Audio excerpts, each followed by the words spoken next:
and he started a relationship with Gail. He started buying the children expensive gifts to win them over. And this worked. Now Richard seemed a very successful man. Okay. But this wasn't the case. Because under the suited exterior was a scheming, manipulative man.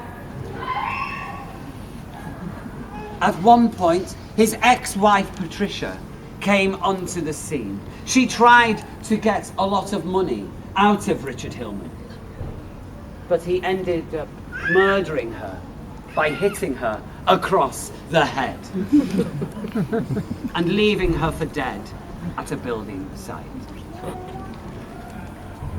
Then his next target would be Audrey Roberts. Because he was married to Gail, he was under the impression that he would get some of her inheritance. So he planned to burn her in a house fire.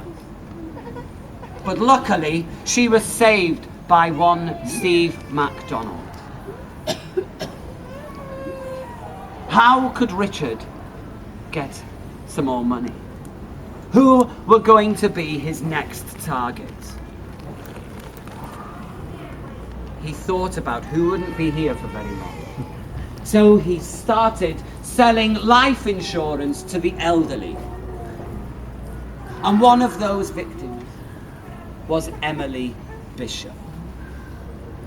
On one fateful evening, when there was a party over at the Rover's Return, Emily Bishop was babysitting over at number 4 Coronation Street. And the family that lived there at the time was one Ashley Peacock and his wife, Maxine Peacock.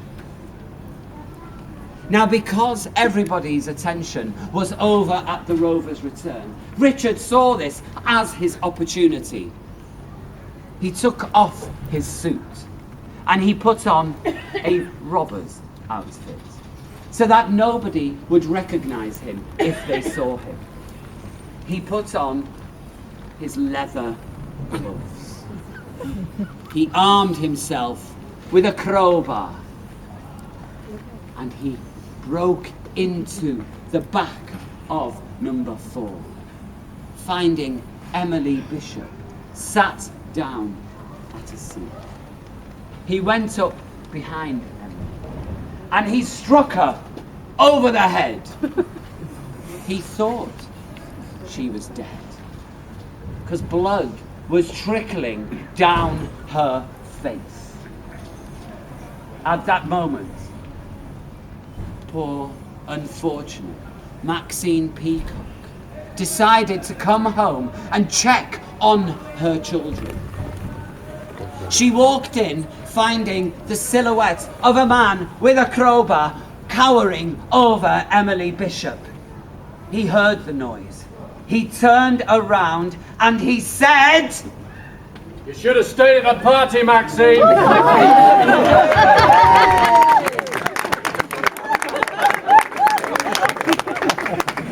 Anyone know what happened to Emily after that? She survived. Yeah. I really hit her hard, but she still survived. And I think it was the hairspray on her wig that saved her. And after that, of course, I chased Maxine, Tracer Shaw, and quite a vicious, horrible death, which was quite contentious at the time.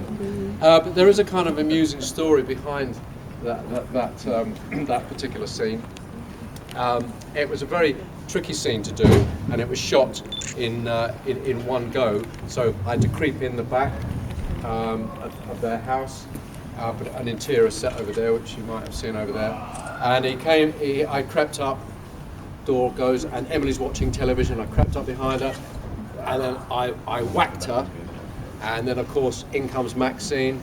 Should have stayed at the party. Then I ran round, and then I murdered her. And then what Richard wanted to do, he wanted to make it look like a robbery. So I grabbed a few things and put it in a bag, and then I cleared this table of everything that was on it, and then I skulked my way out through the back. And of course, that was an interior set, and I came around thinking to myself, you know, actor full of himself, thinking, that was brilliant, that was good, you know. Hey, how was that, guys, you know? And they all everyone burst into laughter. And I thought, what's that about? You know, and they went, look at Tracy Shaw, Maxine, who was prone on the floor, dead, but she stayed in that position because they wanted to show me what they were laughing at, which was that I didn't know. When I cleared the table like this, there was a telephone on the table that went up in the air and it landed between the cheeks of her bottom. Absolutely true, absolutely true. Of course, we referred there to, well, the first murder, or the person I left for dead was Dougie. I don't know if I remember that. He died from a great height, and I was just about to call the ambulance when I realised that I remembered where his money was. Yeah. So I decided not to call the ambulance and leave him for dead.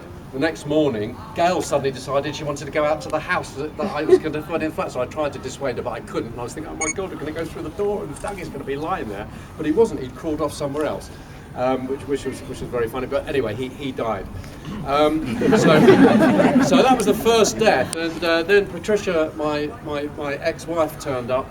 And that was another tricky scene, because when I first read it, he hits her over the head with a shovel, which is a very vicious thing to do, and I was a little bit worried about the watershed because it was only happening just before 9 o'clock, and there was no real reason for him to do it. It was hard, you know, as an actor going, what's my motivation, you know? So I went up to the producer, they wouldn't change it, so I was a bit worried about it because I couldn't. It just looked gratuitous. And I talked it over with the girl who was playing my ex-wife, a lovely actress called Annabelle Apsian, who was in Shameless for a long time. And she suddenly came up with an idea. We had a little struggle, and then she said, I know what to do, Brian. I spit in your face. And I thought, wow, that's fabulous. And so that's what she did. We had a struggle, she spat in my face, shovel, boom, bang. So that all worked out very well. And then, of course, I tried to burn Audrey's house down, and that didn't work out either. But a lovely thing about the part was there was some dark humour in it. I don't know if you remember, he was quite darkly humorous. There were some wonderful writers. One example would be one Christmas when I tried to murder Emily another time. I tried to suffocate her. And I went over on the pretext. I told Gail I was just going over on Christmas Day. I was just going over there to see how Emily was because she had a bit of a cold. So I gave her a few drinks, and then she started to doze off, and I was just going to put the cushion over her mouth like this, and in come blinking Rita walks in and spoils it all. So he was really, really angry about that. So I had to leave the house. He's going back over the road. And Gail comes out. She goes, oh, how's Emily? And Richard says, oh, she's not long for this one. And she goes, no. And he goes, no. And there was another nice moment when I was walking down the street and Audrey passes and she says, hello, Richard. And Richard says, goodbye, Audrey. There were a lot of nice lines like that, which really, really made it such a lovely character to play.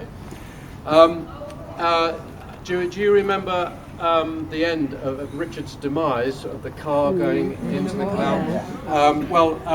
I went to see the producer about 3 months before to learn how I was going to be murdered, you know, and an actor's ego takes over and says, you know, you'll think, oh, a lovely death, what are they going to give me, you know, am I going to be falling from the top of you know, that massive building like that behind us and in slow motion, and something like that. You've got all this drama going on in your head. And he said, no, you're just going to drive a car into a canal. I thought, oh, how boring. Boring, what a boring death. But of course, it turned out to be a fantastic way to go. They brought in a James Bond, you know, who did the James Bond stunts. They brought in a big team from James Bond films, and they made the stunts. They really did a lot of hard work on it. So you started off with the car going through the streets, which was shot on what we call a low loader, and the camera's there watching all the interiors then, and you see, I don't know if you remember that wonderful song was going on with one of these, and then you've got that bit where Richard goes, I love you, and it actually looks as though they're up at that moment. It's clever. We were still in the car, but they shot it so well. So the car comes to the canal, then they have another car which is identical, with the gearbox and the engine stripped out to make it light. It's got a cannon underneath, and it shoots it up in the air with dummies in it that go into the canal.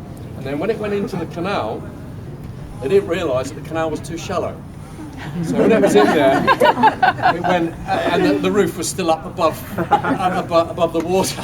So then they had to cut the roof off another one, and then get divers underneath and just pull the roof under them. But then, of course, I think we made some history because nothing had ever been shot underwater before, and we shot in Fleetwood, which is a big tank where they train helicopter pilots to escape from helicopters that go down in the North Sea.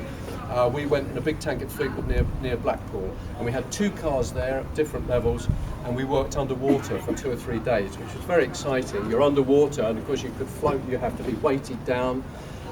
Each person has a diver looking after them. It's very complex, and then you have your eyes shut and you're breathing on a breathing apparatus, and at the last minute you throw that away. They count down on your fingers, so you know, and then you open your eyes, and then you go almost acting underwater, you know, which is very exciting and very, very dramatic. So it was wonderful to be part of a fabulous storyline like that, and I'm very grateful to Coronation Street for that. On a personal note, I was actually here playing another character in Coronation Street, a rather nondescript character called Donald Worthington, who was a fostering social worker.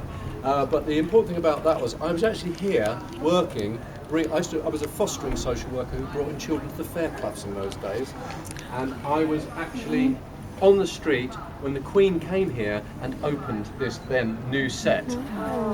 So it's very nostalgic for me to come and think, over 30 years ago I was here, and I had no idea at that time, playing that sad little social worker, that I would be coming back into Coronation Street to play such in an iconic story, the Richard Hillman storyline.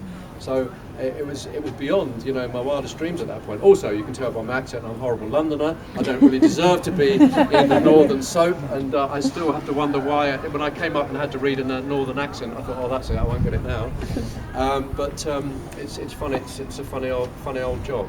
And nobody knew that when I started in it, I came in for a 6-month contract, and I really thought it was a cheesy character. And the papers were actually saying that my character was going to be axed. That you never know. But it turned into a fabulous storyline thanks to some fabulous writers that came in, and it's always a collaboration between everybody, and it's just something that took off. So I'm very fortunate to have been part of such an iconic storyline.